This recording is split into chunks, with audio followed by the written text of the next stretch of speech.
Tonight, the story finally shifts. Tonight, Ja Rule, yes, that Ja Rule, steps back into the spotlight and clears the smoke around decades of rumors, heartbreak, betrayal, and the explosive feud that reshaped hip-hop forever. For years, the world heard the loudest voice, the boldest voice, the most aggressive voice, but the man who lived through the fire, he stayed silent. Until now.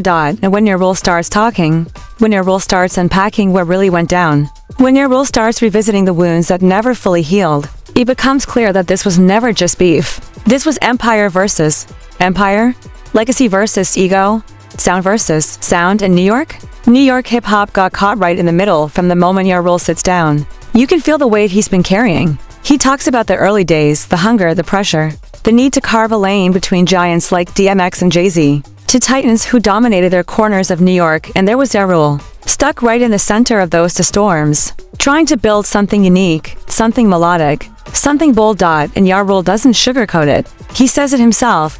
He didn't sound like DMX. He didn't sound like Jay-Z. He didn't want to copy anybody. He wanted a lane that belonged to him. But according to Ja Rule, that lane came with a price he paid alone. Ja Rule explains how he shifted hip-hop without permission. While the industry was stuck in aggressive street storytelling, Ja Rule introduced melody, introduced emotion, introduced hooks that blended rap with R&B in a way that felt fresh, bold, and unpredictable. Before singing rappers exploded, before the melodic wave took over the charts, before Drake and Future made it mainstream, Ja Rule was the one doing it. But instead of applause, he got backlash, and that's where 50 Cent enters the story loudly, boldly, explosively. Ja Rule describes how the narrative turned toxic fast. Suddenly, melodic rap was soft. Suddenly, collaboration with women was corny. Suddenly, hooks were weak. And the streets ate that up because 50 Cent made sure they did. But here's the twist Ja Rule reveals. The same style he was mocked for, the melodic hooks, the R&B duets, the emotional delivery, became the same formula that took over the entire industry. And Ja Rule doesn't even need to call names. The world knows who followed the blueprint. But this story isn't just Ja versus 50. This is bigger than personal anger, bigger than ego, bigger than diss tracks. Ja Rule says something that shakes the room. His war with 50 Cent didn't just hurt him, it hurt the entire city. According to Ja Rule, that feud fractured New York hip-hop so deeply that crews split, alliances snapped, and artists picked sides like it was a street war. Ja Rule says it straight, while fans were entertained. New York hip-hop was bleeding. And when Ja Rule says, "We messed up New York," you can hear the pain behind it. But he goes deeper. Deeper into the industry. Deeper into the business. Deeper into the politics nobody talks about. He believes hip-hop didn't collapse on its own. He believes forces behind the scenes, the same forces that controlled radio, labels, and money, wanted the genre weakened, wanted young black artists fractured, wanted control back.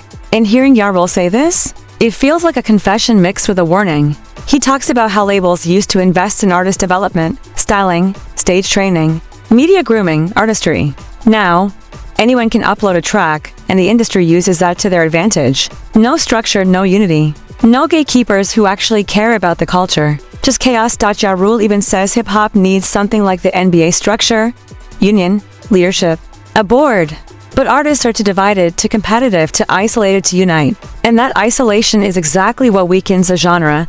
But there's emotion too. Real emotion.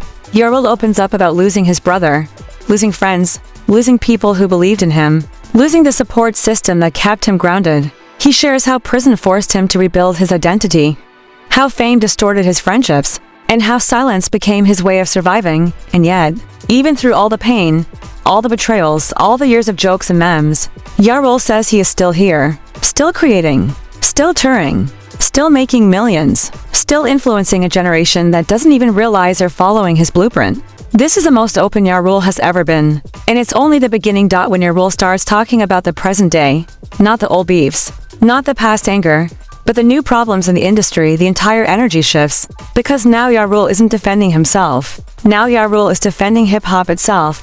He brings up the Drake versus Kendrick Lamar situation, and his reaction is nothing like what fans expected. Ja Rule doesn't pick sides. Ja Rule doesn't claim one is better. Instead, he points out the same pattern he lived through. Hip-hop beef rarely builds anything. Hip-hop beef mostly destroys. Hip-hop beef takes money off the table. Hip-hop beef divides the culture. Yarul says it bluntly.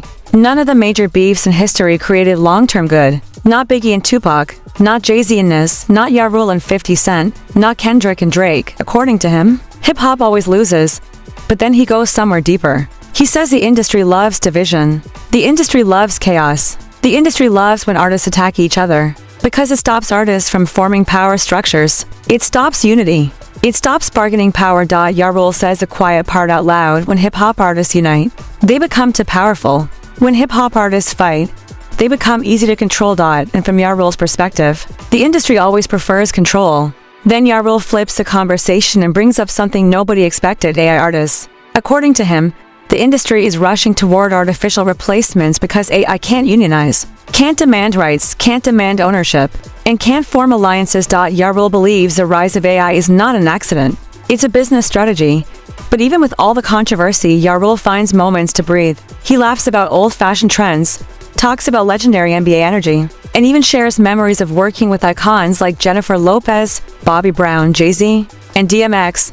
And then the conversation circles back to the infamous Fast and Furious rumors. For years, fans believed Ja Rule was replaced or fired. But Ja Rule breaks the truth. He was the biggest rapper in the world, booked on a massive tour, and had to choose between millions of dollars and a movie sequel with no clear direction. He says the role simply wasn't meant for him, and the universe gave it to someone it was meant for. Ja Rule shows maturity, growth, acceptance, something people never got to see during the years of memes and mockery. Then the most emotional part arrives. Ja Rule talks about his brother, the friend who believed in every crazy dream, every risk, every move. Losing him changed everything. Losing him left Ja Rule without someone who truly understood the pressure, the fame, the noise, the expectations. Ja Rule reveals that it's lonely at the top, and even lonelier when your support system is gone. And yet, he's still here, still working, still disciplined, still waking up early, still grinding, still maintaining a life built on decades of resilience. He talks about his upcoming tour, his determination to inspire others to dream bigger, and his commitment to keep pushing forward no matter who doubts him. Ja Rule ends part to emphasizing one message: if your dreams don't scare you, they're too small. Even after being mocked, attacked, minimized, and pushed aside, Ja Rule stands tall, proving that legacy isn't determined by who screams the loudest, but by who survives the longest.